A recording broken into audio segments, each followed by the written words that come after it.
The time is 4:08 p.m. Central Standard Time in the state of Texas, and also 5:08 p.m. on the East Coast on April 4th, 2020. Welcome to yet another installment of the Backyard Bullshit podcast. This time is our quarantine special. How are you surviving this pandemic, Coolhand? Oh, fortunately for me, I've got a job where I can work from home, so it hasn't been too bad. But hello, everybody. Thank you guys for listening in. I know you haven't been able to get out and do much, so to be able to join us will be it's great, and we really appreciate it. Yes, with the entire sports world on hold due to the coronavirus, that will be the driving point of today's episode. And now, Arthur, dear viewers, you may have noticed that for the third episode straight, I have noted what time it is on the East Coast, and that is because we once again have a guest. This time, we are joined by Matt and Mike of Stark Raving Sports. Thank you for having us. Thank you. We are very happy you could join us today. Thank you for bringing your edutainment expertise on over to our coronavirus special. And so, like we do with our previous two episodes, we're going to have a little bit of an interview before we get into today's sports topics, which I'm really looking forward to getting into. But first, the first question I have for y'all is, since y'all deal with sports, let's start with Matt, and then we'll go with Mike. Who are y'all's teams that you follow of all four major American sports? So I usually mainly just watch baseball, but I dabble a little bit in the other sports. But I follow the Mets, the Giants, the Knicks, and the Rangers. I'm sorry, the Nets and the Rangers. But those are my four teams. But mostly baseball. He abandoned the Knicks when they didn't get a free agent this offseason. I never watched the Knicks, so I never really loved the Knicks enough to really be a fan. And with me, I grew up a Mets fan, a Jets fan, and a Knicks fan, but the older I get, the more I don't really want to be biased towards one team, especially now that I make content. So I make more of an effort to watch leagues as a whole now, because I don't really want content to be influenced by a perception of bias. All right, and that is my opening question for our two guests today. Coolhand, what is your opening question for our guests? I guess my first question is, how do you come up with your topics when you decide to put the videos together? Well, I don't know if I can speak for all people on this platform, but they usually just come very randomly. I don't even really know if there's a specific trigger for a lot of topics. Me personally, they could just come from quite literally anywhere, and it's really random. So I wish there was a secret, but they can come from pretty much anything. For me, it's a little different. I mean, I'll do one video and then I'll have 6 subtopics from that video or at least 6 different things in that video that spark thoughts in my head that lead me down other rabbit holes. So I've had 30 video ideas for the past year. I haven't really run out of stuff because each video brings about 5-6 new topics that it takes a while to get to. So I'm usually full of stuff because they are derived from each other pretty much. So it's definitely nice. An interesting format. My next question is going to be, so our previous two guests, 5-point videos and urinating cheer respectively, they all do their own thing when it comes to sports. 5-point videos makes, I don't know, roasting videos of entire fan bases, videos regarding the designs of sports stadiums, a lot of fun fact videos, so to speak, and then Urinating Tree, well, he's pretty much the roast master general when it comes to sports. So I'm curious, what made you to decide on edutainment when it comes to sports? Because it was working, quite frankly. We had some videos towards the end of last year that popped off, and the common theme was that style. And since we were in a direction, we're very fortunate that Major League Baseball knows about us and supports us. So we kind of wanted to move into a more edutainment direction because that's what the league liked, that's what we liked, and that's what the fans liked. So it didn't make sense to not really pursue that. Yeah, we started completely different too, where we were posting more, not directly, not the same stuff that Tree and FPV were posting, but we were doing more comical stuff when we first started. And we've definitely evolved. And it's still kind of cool because since we have different creators, and even each individual creator sometimes does different style videos, it's not always the same thing. So I like being on a channel that has a variety of different people on it, a variety of different styles of video creating, and I think that keeps the content fresh for people. The great thing about our channel being a brand, like he said, is because there's just so much that can, like, each person brings their own spin to things. So if one person is more on the education side of that, like, person could be more on the entertainment one. It just depends on just finding some way to blend the two for each person. Yeah, it's definitely at least one of our strengths, because I don't know of really many, if any, other sports group channels out there right now that are doing what we're doing. So I think that makes it good for people that are craving that kind of content.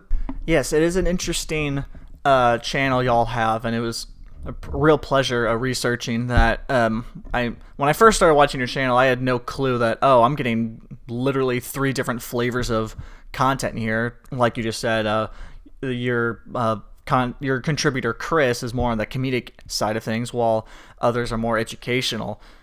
So, Coolhand, what would your next question be? Well, since you guys are a group, and when I was watching through your videos, you had 4 or 5 different hosts. How did you guys come together? Were y'all like friends beforehand? Was this kind of something you met through like a group chat or something? Decided to do something like? I would say a little of everything. Like, there's people we knew before. There's people I brought in who like connections of people who are already here. People we met already doing this. So there isn't really one common thread between how everyone came together. It really is like a little of everything, which I wish it was more of a common theme, because that would be a simpler way to get more people in here. But yeah, it is kind of random how all of us came together. Yeah, the other people are definitely more random, but I mean, in terms of Mike and I, him and I met from stuff we were doing before this. So we had other stuff, the stuff that we were doing on YouTube, and we met through that and through a common theme of Mets fandom. So that's our beginnings. So we actually came from the same place on YouTube, and we started talking about sports that way, and then got with each other on the same page for this channel. Yes, it's quite the origin story y'all have. So my question would be, what is y'all's, I guess, end goal with the channel? Like, are you trying to eventually get on PBS to where you can dedicate yourselves full time to this? What is, like, you have a little bit less than 6 contributors to your channel. Is there like a set number that you want to let in before you say, okay, yeah, that's it? We have a full crew here. Not really, because there could always be guests and part-time people, but as for the end goal question, I would say for me, given that it's a brand and it's bigger than one person, I would just say I hope it outlives me in a way, like, because no, I think that if there's one lesson from all this Corona stuff, it's that we have no idea what's going to happen down the line.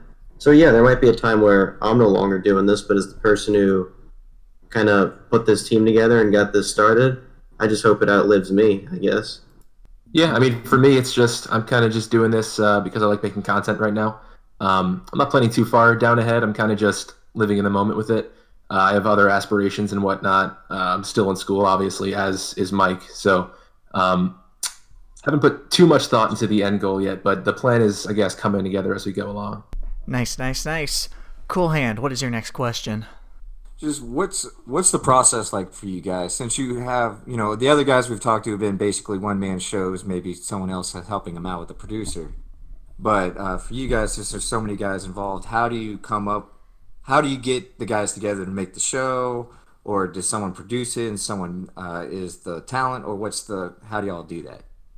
I would say it's a lot of autonomy with each individual person, but there is a degree of help that goes in. Like, we're very transparent with each other about processes, and we're always there to help out. We're always there on helping out on almost any stage of the video. So it really is just whatever's needed. We try to help each other, but there's no set formal process, if that's what you're asking. Well, transparency is always nice, especially in a future conglomerate such as y'all. So, my next question would be: we've talked about your teams, we've talked about your channel. Is there any like one of you mentioned you guys are mostly one of you is mostly baseball focused. Is there well, after you guys have consistent creators for the channel regarding the four major sports, is there a sport that you maybe outside of the U.S. or maybe not outside the U.S. but a sport that really doesn't get as much coverage that y'all want to eventually start covering regularly? It's a very good question. Mike, do you have any obvious ones, or I don't think there is an obvious one. I guess it's just very case by case, because given that although we do kind of, quote, specialize in baseball, and that's where the majority of our content would be, we are called Stark Raving Sports, which kind of leaves it open to anything. So I don't really know if there is a standout candidate for that question. I guess if there's one that comes along, so be it, but keep an open eye. If I had to say one, I mean, I like soccer. I do. I don't think the YouTube community's as big as I would have hoped it for. At least I don't think it is. I haven't done too much research, but and especially for how popular it is, being the most popular sport in the world, you'd figure that the YouTube community for it would be somewhat more popular, but it doesn't seem to be. So, like Mike said, we don't with sports like, I don't know, soccer or volleyball and stuff. We may do one-off videos like that, but we haven't really dedicated an entire branch to one of those kinds of sports yet. Coolhand, what do you have for them next? Just how long does it usually take to make a video? I notice when I'm watching your stuff, you have a whole bunch of Major League Baseball video. Do they send that to you guys? Or is that stuff that you have to edit and cut and put in yourself? No, we gotta edit ourselves. I would say a friend of mine, another YouTuber named Cole Adams, had a very good rule of thumb that he coined. Typically speaking, for one of us, every minute of video you see takes about half an hour to make. And I've noticed that's pretty accurate. So I guess of course, you could probably tell when a video takes more work, but that's probably a fair average for a rate of how long it takes to make a video. Yeah, I definitely agree with that. And it entirely depends on the video too. So some topics can be more simple, where maybe you don't want to go the visual storytelling route. You don't need to do that kind of thing. But some of the more advanced topics, like the physics of the knuckleball video I did, or the Nelson Cruz analysis one, I put a lot of work, days and days of work into the visuals for that one. So it could vary from taking a week plus to 7 hours. So it's entirely dependent on the topic that you're making. All right. Well, y'all just got some video watching recommendations. The physics of the knuckleball. I mean, I was scrolling, I was watching some of your videos, but that one did not pop on my radar, so I'm definitely going to watch that after we're done recording. It's with Texas Ranger legend R.A. Dickey. There you go. That's the man. I mean, with a name like Dickey, how could he not be a legend? So, my final question for you two is, how did y'all come to love the individual sport that you specialize in for your channel? Let's trace it all the way back to childhood. What was it that first got you involved in sports, and what made you love sports, and to the point where you're like, you know what, yes, I want to start making videos on this sport regularly? It's a combination of playing the sport. I really only played baseball growing up, and then MLB The Show, definitely, it's a popular video game out there. My entire childhood was essentially playing baseball and playing that game. It was the only game I played for the first 12 or 13 years of my life. So all of my entertainment stuff was either watching or playing that game. And then all my other stuff outside of school was actually playing the sport myself. So it's just all that stuff combined pushed me into the more baseball side of things. As for how I got into it for baseball, I almost didn't have a choice, given that my dad was the only baseball fan in his family growing up. So as soon as I was old enough to take on fandom, I kind of got indoctrinated into that, and I fell in love quickly. And for how I decided to start making videos on it, I was making videos on other stuff. And then the idea just came into my head pretty randomly one night. And it came into a point where it was like, hey, if I don't really like pursue this, I'm really going to regret it. So I spent a few weeks getting the channel organized, come up with the idea, the name, the people. And here we are almost 3 years later, and I'm really thankful for the ride. Quite the 3-year journey it has been. Coolhand, what is your last question for our 2 wonderful guests? Well, since you just kind of stole my question. Ah, damn it. Yes. Do you guys still try to participate in baseball, softball, kind of outside of intramurals or rec league or something like that, just to kind of stay up with the game, or do you spend most of your time doing videos or working or whatever? I mean, I still do like home run derbies with actually somebody who has made videos with us before. I still play on my college field a lot.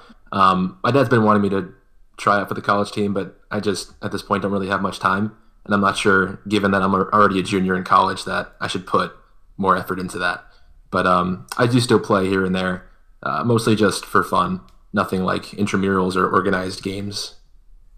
Yeah, I haven't played in a long time. I'll just put it at that.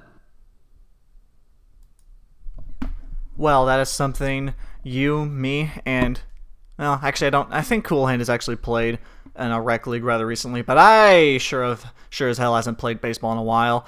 Well, folks, that will conclude the interview portion of today's episode. We're cutting it off a little bit early, but I think this will give us more time to dive into today's topics. The first topic we will go over today is, folks, the coronavirus has set in.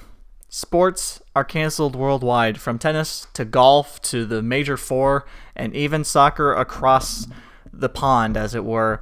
So with that being said, Mr. Matt, I'm going to ask you what your favorite sports game / series to rewatch is during this time, and then we'll go to Mike, and then to Coolhand, and then I'll wrap up this segment with what your favorite is.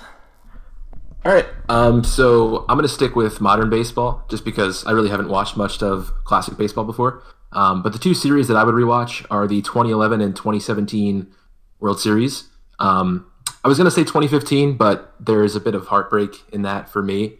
The 2017, the Dodgers and the Astros, I was very entertained that entire series, especially I think it was Game 5 where they had that back and forth blowout game. It was really awesome. The 2011 World Series was the Cardinals and the Rangers, and that was the series with David Freese with that triple in the 9th inning in Game 6. That was a classic.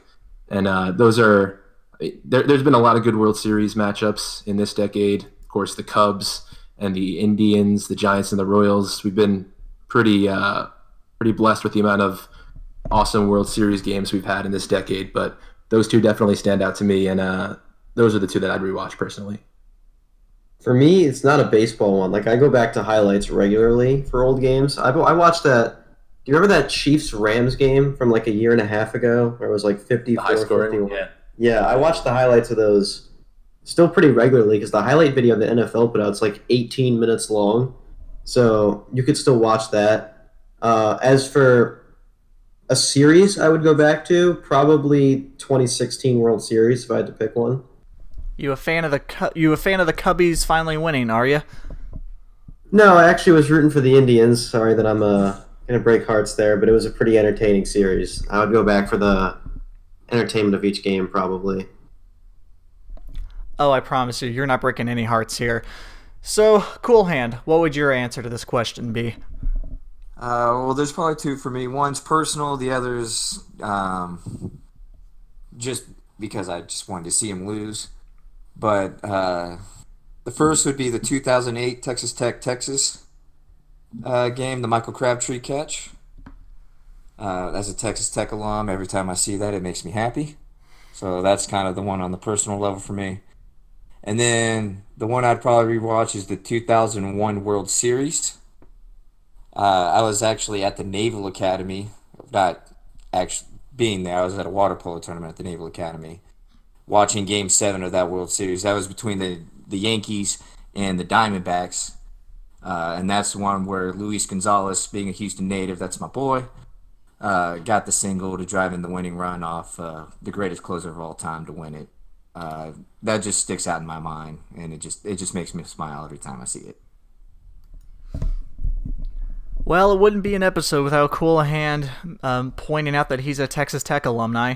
So, my personal answer to this question is the 2011 NBA Finals. As the resident basketball expert on the podcast and also the diehard Mavs fan on the podcast, just watching Dirk Nowitzki get his sweet, sweet revenge over the Miami Heat and Dwayne Wade in particular was just so satisfying to watch. Personally, that's a series I really watch. And then as a game, okay, so this is a fun fact for y'all. I technically have been alive to watch the Dallas Cowboys win a Super Bowl. The only caveat is that I was 3 days old when it happened. And so I'm referring to the 1996 Super Bowl against the Pittsburgh Steelers, which the Cowboys won. I rewatched that game rather recently because, being 3 days old, don't exactly remember it. But it was quite the entertaining game. Kind of the last hurrah for the Troy Aikman, Emmitt Smith, Michael Irvin dynasty, as it were. That would be my answer to this question. And so moving on to the next one is sports documentaries. Not exactly something you could think of whenever you think of something to watch during this quarantine time. Sports documentaries are not what you're going to first think of. But there are actually some really, really good gems out there, whether it be 30 for 30s or independently made sports documentaries about, I don't know, fucking Secretariat or some shit. So, my questions for y'all, and this time we're going to go in the order of Mike, Matt, Coolhand, and myself. What are 2 sports documentaries that you would recommend our viewers watch during this pandemic? And if you wouldn't mind giving us a brief description of each of them, we'd appreciate it. So, Mike, start us off. Sure. I Hate Christian Laettner is one I would definitely recommend. It's about arguably the most disliked college basketball player who ever lived, who went to Duke, as you could probably tell by the documentary being called I Hate Christian Laettner. And I would say there was one on Netflix I saw a few years back that stands out. I swear I don't remember the name, but it was about this independent baseball minor league team called like the Portland Mavericks, I think, and Kurt Russell's father owned the team. And it was like the only time that like a minor league baseball team didn't have a big league parent team. And it's just a fascinating story. I think it was in like the 70s. The name is escaping me. I'm really sorry about that, but those would probably be my 2. For me, I'm going to be honest. I'm going to drop a bomb here. I've never watched a sports documentary. I know, guilty considering what I do on YouTube, but I've never actually watched one before. I've only watched like one documentary outside of school in my life. So I'm going to make that question easy. Well, Matt, is there something that you feel like should be a sports documentary? Like you look at something and you think to yourself, how have they not made a 30 for 30 out of this? Yes. So it's not really about a specific player. It's more about just a specific topic. I guess if I had to choose, I'm a big nerd, so I definitely want them to do something on maybe the transition between old school stuff and more advanced modern analytics, because there's still like a different kind of war between the people that still like their basic stats and then the more nerdy guys who like their advanced analytics and using that to model the game. So I think that'd be pretty cool to do. Maybe some more stuff about like certain physics aspects of baseball. I've never actually heard of one been done before, and I think that'd be really awesome. I'd get a kick out of that. But definitely down the science or math route, that would definitely interest me 100%. What did you think of Moneyball? Do you consider Moneyball a documentary? I don't, but what do you I should, I guess, rephrase. What do you think of Moneyball analyzing that very subject through a narrative? So So do you mean the movie or like the techniques they used like at the time, like in the real story? Both actually.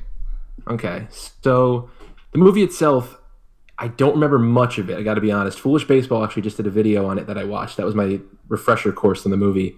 Um, the movie itself, I remember liking. I saw it with my dad when it came out, whatever year that was. It wasn't too long ago, but I don't remember much of it. As for the mindset that they used at the time in real life, I'm a fan of that kind of, I guess, GM mentality or executive mentality. I think more teams should be doing that kind of stuff. But that's really all I have to say on that. Also, I'd like to point out that the Netflix documentary you were looking for is The Battered Bastards of Baseball. Thank you. That is what it's called. Yes, quite the name considering the subject matter. All right, Cool Hand. What are two sports documentaries you recommend everyone watch? Well, my first one is going to a guy that you could call him a character. He's definitely way out there. He definitely doesn't represent me, but it's a Dennis Rodman documentary. It's not the 30 for 30 that they did on him. It's Dennis Rodman's Big Bang in Pyongyang. This is where he takes a group of former NBA players and goes over to North Korea. It's just absolutely fascinating because Dennis Rodman and the Chancellor are real good friends. And so it kind of shows their dynamic and how all this works and how all the behind the scenes of getting this thing set up and really like some of the stuff going on in North Korea. And it's just a fascinating thing to watch because you just think they would be the two most opposite people in the world, but they're diehard friends, which is it just seems crazy to me. And then the other one is something you younger folks didn't get to enjoy from back in the day. It's the two Escobars. Now it's a 30 for 30, and it's about Pablo Escobar and a guy named Andres Escobar, who actually scored an own goal against the U.S. in the United States World Cup back in 1994, and he ends up getting killed by Pablo, through Pablo. It's just fascinating the dynamic of it and how all this stuff came about, and how even though Pablo Escobar was technically in jail, the Colombian national team would come play games with him, and just all kinds of just crazy stuff that you just never thought you would see related to sports, but it just became such a big deal over there that people were literally killed in sports over scoring an own goal. It's just amazing. So those would be my two. Mine are I guess they're a little more out there, but in these times you might as well watch the crazy stuff. So. Crazy times, crazy documentaries, and well, Pablo Escobar is killed for less. So I'm definitely gonna check that one out after we're done here. And my two documentaries, and that would be The Dream Team. Well, oftentimes the Dream Team is referred to as the 1992 United States men's basketball team. The first part of the documentary actually goes over the commissioner at the time, David Stern's journey in trying to convince the Olympic Committee, hey, you want the best in the world? Well, we have an entire organization of players that can steamroll you motherfuckers. So why don't you just let us play? And so the Olympic Committee was finally saying, all right, fine, we'll let you have your NBA players, but don't you go dominating everyone. Cue the theme to Curb Your Enthusiasm, as that's exactly what the men's national team did. They just curb stomped everyone. And then the last documentary, it deals with a subject that the parties of both sides never really got closure on. And the documentary I'm referring to is the ESPN's 30 for 30 Once Brothers. It came out in 2010, and it deals with the friendship and eventual deterioration of said friendship of two NBA players, Drazen Petrovic and Vlade Divac.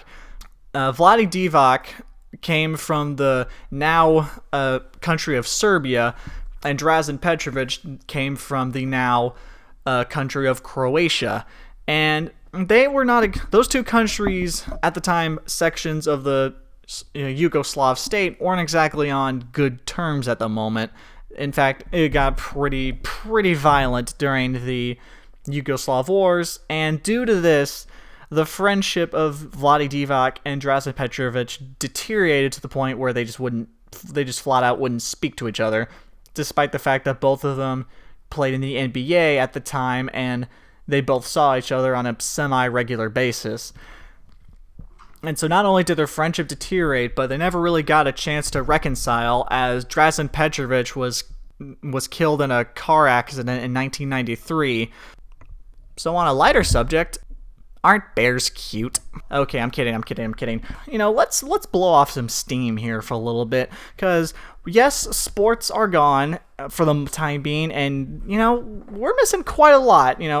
For all four of us, what is the one season of any sport, although I imagine with our two guests it's going to be baseball related, what is the one season of sport that you're just like, I could do without this? I had a pretty rough time with 2017 with the Mets. 2015 we had made it to the World Series. We had lost to the Royals. 2016 made it to the wild card. We lost in the wild card game on a eighth inning home run against the Giants. And 2017 was looking to be a really good season, so hopes were high. Everyone went into the season pretty healthy, but for whatever reason, like every other day, there was an injury. And it stinks because if you're going to lose, I can be fine with losing if you just aren't good enough. But to have all the pieces, to have the hype going into it and the projections on your side, and then just not being able to get out of your own way, having one guy go down and then two guys go down every other week, it's not a good way to have your season crushed. So that was a bit disappointing. And then that bled into 2018 also. But we're hoping for some better luck in the next couple of years whenever baseball gets back around to starting up. Not a good season for a Mets fan. Mike, what is your least favorite season of sports? Am I allowed to say this one? Entirety of everything that was shut down by coronavirus, because we have no idea when anything's coming back. Absolutely. NBA championships might not happen. NHL might not have championships. Who knows when baseball and soccer start for Major League Baseball and MLS? Who knows when anything comes back? It's going to get to a point where this is, if not already, pretty unbearable. So I don't think I'm going to look at this period pretty well in a few years. Yeah, screw you, coronavirus. Coolhand, what do you have to say? Mine's pretty easy as a Browns fan. Rolling off a 1-15 season into an 0-16 season. I guess whenever, I don't even like to think of what year it was. And then they drafted Baker Mayfield with the number one pick they got from that 0-16 season. That was just kind of a bad run for me. I'd rather forget that whole period. And for me personally, it was the entirety of the 2018-2019 NBA season. I mean, there was absolutely no competition. It was the Warriors and whoever came out of the East, and the Warriors swept the LeBron-led, Kyrie Irving-less Cleveland Cavaliers. It was a curb stomp. It was just blah. And well, that was all of the planned subjects I have. But you know what? Improvisation. I'm now dropping a bomb on y'all, and I have a surprise question for y'all. We've been kind of on the negative end of sports for a bit, so now I'm gonna ask you what your absolute favorite season of sports is. Well, going back to the Texas Tech stuff, last year's NCAA final game run that Tech had last year. If you would have told me when I was in college almost 20 years ago that Texas Tech would be a basketball school and not a football school, I would have laughed in your face. If you would have told me that Tech would ever make an Elite Eight, I would have laughed in your face. And this is when we had Bob Knight. But that run last year was it was so magical. It was so great to see. It was just so awesome. Even, I live here in the Austin area. Even Texas fans were cheering for Texas Tech. It was like nothing I ever experienced before. It was just an unbelievable run. So unexpected. and I just felt so great for the guys. That's got to be my most positive season I've watched. Mr. Mike, I understand we're kind of putting you two on the spot here, but what is your favorite sports season? I mean, I really wish, as someone who grew up a Met fan, I could have seen '86 because that team is just to this day revered for not just on the field but off the field. So I wish I could have lived through that. But out of stuff I saw, I mean, the go-to answer, which I'm assuming Matt's going to say, is 2015 for the Mets. Yeah, I mean, 2015 is definitely the obvious choice. 2019, though, I mean, the season ended kind of unfortunately, but those games in July, 2 games I had the awesome chance to actually go to and experience, was the most electric baseball atmosphere I'd ever seen, personally, in person, and it was just unforgettable. They were very reminiscent of the games from the 2015 season that Mike already mentioned, but definitely some of my favorite stuff. And I'm just hoping that the Mets can put a good team together, which it seems like they have, because once you get that place packed, Citi Field in Queens, it's very hard to find another place in baseball like it. So definitely the 2015 season, but because Mike said that, I'm going to say just a little pinch of the 2019 season in like the July and August months. Those months were very solid for the Mets. I would know I had one of their players on my fantasy team, and he just kept hitting dingers. So, my personal favorite sports season is, I'm going to keep my answer short, is the 2011 run for the Dallas Mavs, as I previously stated. Well, I think I know the perfect baseball-related subject to close us out. Coolhand, you want to make it 4 in a row that we talk about this subject?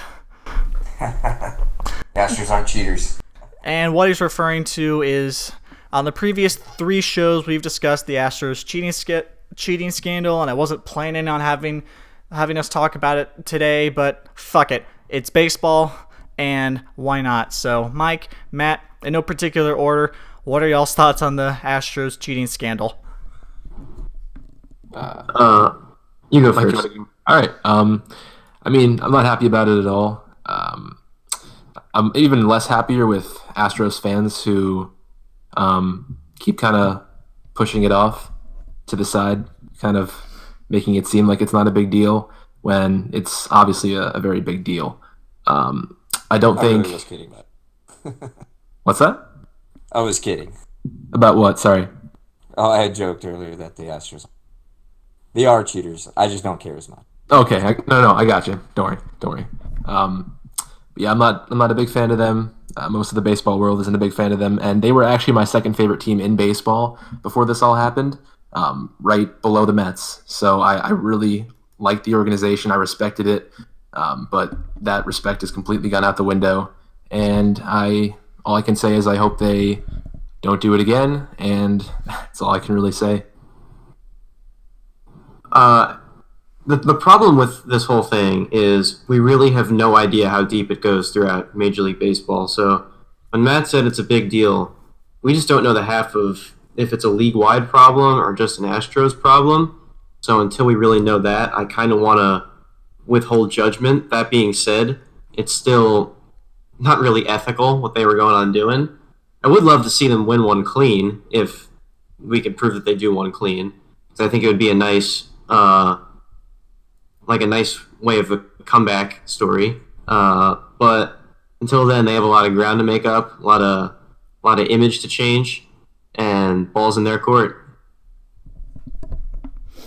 So, what do you think of the response? I mean, we've talked about the fans a little bit, but what do you think about individual players like Aaron Judge, and all of them saying, hey, Mike Trout, all of them saying, hey, you guys are fucking cheaters and y'all shouldn't have done that.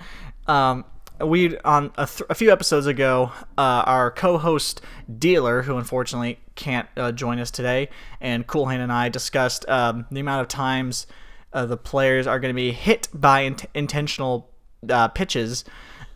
And what was the number you brought up, Coolhand? What was it, like 85 and a half or something? 83 and a half. Jesus. 83 and a half hit by pitchers this year.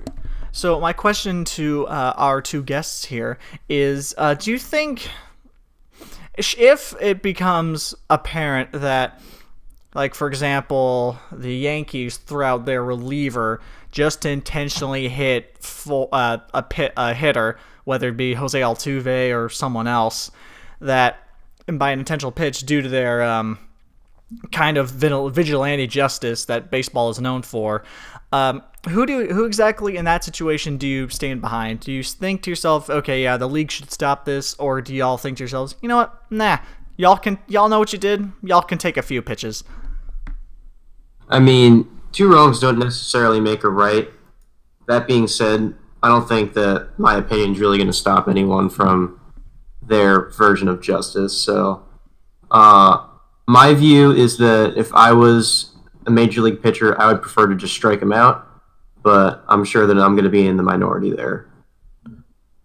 I mean, if it becomes to a point where it's happening too much, they definitely need to stop. Do I think it's okay for a pitcher to do that for the first couple weeks? I do, because the league didn't punish them enough. And in the league's defense, they really couldn't punish the players given the complexity between the Players Association and the league. They would have just made the situation impossible to navigate. So in the league's defense, I don't think there's really much they could have done to the players once they reached that immunity agreement. But if it becomes to a point where pitchers are continuously doing it, the league's got to do something. But for the first couple, as long as they're not aiming for the head, I mean, I personally think it's somewhat justified. Yeah. And so you mentioned the league not punishing the Astros enough, but granted, you made the caveat that there wasn't a whole lot they could do.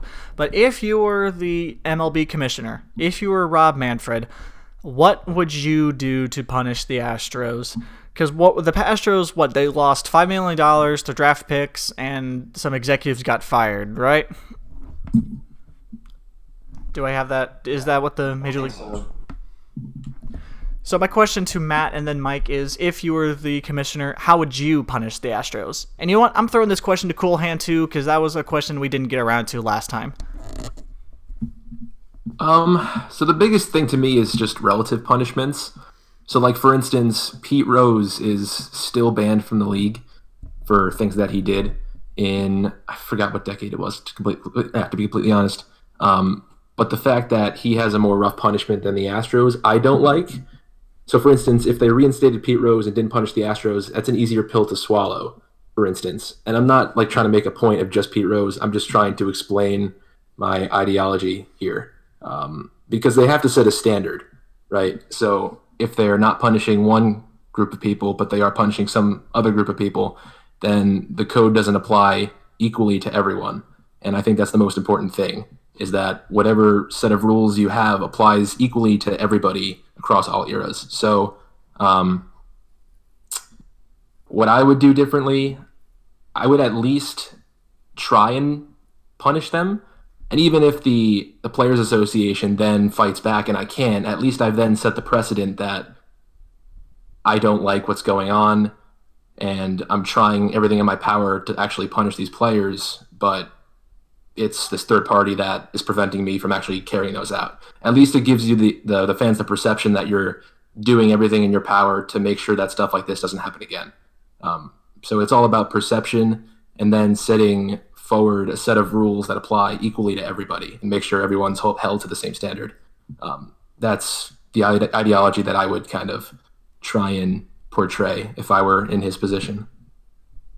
Well, for me, I would say if you're going to take punishing the players off the table, if you're going to give them immunity, there's not much more you can do that's feasible. The only thing I was surprised they didn't do was each team gets international bonus money for amateur kids. And I'm surprised they didn't touch that. But I guess with the player immunity thing, I just wonder what the equality of that's going to be. Like, Carlos Beltran was hired to be the Mets manager, and he never got to get to a game with them because of a mutual decision to have him leave. Does that mean that anyone who is on that team can ever be a manager? If they're not going to punish the players directly, is Carlos Beltran going to be the only one who suffered? Is he not going to get into the Hall of Fame because he was doing that his last year? Or are all of them going to be punished by Hall of Fame voters? I just think that now that we're seeing Carlos Beltran like be the only player who has like an actual tangible consequence for what happened, I want to see if it's just him, which I think is unfair, or if there's going to be some degree of black mark on all these guys. Uh, it's a little different with Carlos Beltran because they said he was kind of the ringleader. He's actually the one that really started all this.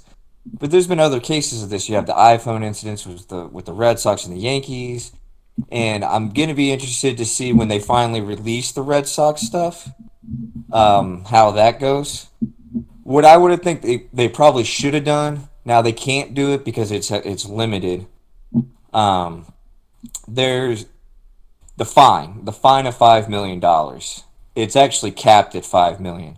Mm-hmm. If they would have fined him $25 million, fined him the profit they made from the playoffs, something like that, I think that would have sent a real message like, hey, like you can't do this stuff because they say you make about $20 million winning the World Series.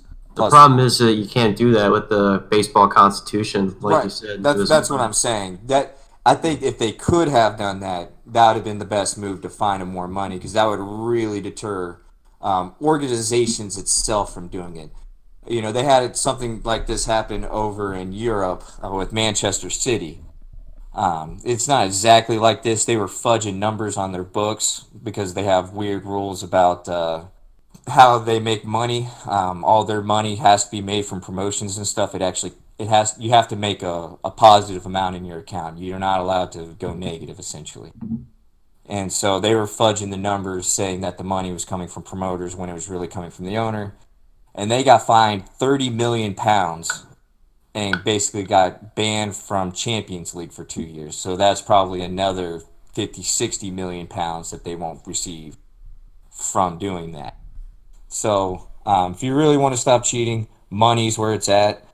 I don't think you can punish the players because it's hard to prove who is directly involved. You know, even if they admit to it, you can't be like, well, you just can't. It's hard to punish players, especially active players. Like I said, Carlos Beltran was kind of the ringleader. That's why I think he got a little bit more trouble. But he was also not an active player, so he wasn't part of the MLB Players Association, so he wasn't involved. You just can't punish the players. It just doesn't work out that well, especially when it was organizational, more so than it was just one player here, one player here, one player here. I don't think it was the best, but they basically did the max that they could without going essentially over the limits. So here's a follow-up. By the way, if there's no baseball season this year, AJ Hinch and what's his name, are back reinstated. They said that this year counts, even if there's no baseball. Yeah, So that's a little ridiculous. they may not actually serve any suspension at all. Okie doke. Well, my last question for y'all is this. Let's say you can punish the players and you have carte blanche to do whatever you want. And we're going to go in the order of Coolhand, Mike, and then Matt. And then if you could punish the players, whether it be a slap on the wrist or a Pete Rose situation, how would you punish the Astros players? Even if you think it's necessary, you could flat out say, you know what, nah, don't punish the players. But Coolhand, Mike, and Matt, if you could, how would you punish the Astro players? I might just fine them for the amount of incentives they received in their contract. Fair enough. Mike? I mean, on the spot, I really don't know because, as Coolhand talked about earlier, I really don't know what you can do, and like within the players, because it's probably hard to prove who exactly did what intentionally, or if they were just like banging the trash cans like non-consensually. That's even what we're gonna call this. So I would say it's a matter of proving intentional shenanigans within each player. It'd be probably a longer process than within seeing if anything actually happened. Yeah, like Mike and Coolhand said, the only way you can punish them is if you know exactly who did what. But to actually give you an answer, say we know who does what, then at the very least, like Coolhand said, again, fine them whatever they made from the World Series and that season in general, or just ban them for a year. at that point. But you have to have 100% evidence that these people did these things, because you can't put a blanket ban on the team because you don't know how involved certain players were. So that's what I would do if I knew exactly who did what. Well, a tricky situation that the MLB was in. And I didn't even know about the $5 million cap, Coolhand, so I learned something today. And, well, folks, that is going to do it for this installment of the Backyard Bullshit Podcast. My name is Mickey, and I would like to thank Mike and Matt of Stark Raving Sports for joining us. Mike and Matt. Thank you. Oh, yes, of course. Is there anything you two would like to plug before we get out of here? Subscribe to their podcast. That's it. Well, thank you so much. Well, don't you want to shout out your social media and your YouTube channel? Sure, why not? I'm on Twitter. That's sports. Making you laugh about it. Sorry, Mike. I didn't hear you. Yeah. YouTube.com/Stark Raving Sports. That's where you can find us. Boom. Any individual Twitter accounts you want to plug? Any special projects you have in the pipeline that you want to tease? My Twitter is just at SRS Mike. Yeah, mine's at SRS Matt. Yeah, look forward to making more content in the future. All right, gentlemen. Well, this will do it for Mickey. Coolhand, would you like to sign off? Yes, I want to double thank SRS for coming on with us. We really do appreciate it. Everybody, just stay safe out there. Stay in if you can. And I look forward to when we finally get sports going again, doing an actual analysis. We'll probably do something for the draft here soon, so keep an eye out for that. The NFL draft. Other than that, you guys stay safe, stay humble, and y'all have a good one. This is Mickey from the Backyard Bullshit Podcast signing off. Be safe, and we'll talk to y'all pretty soon.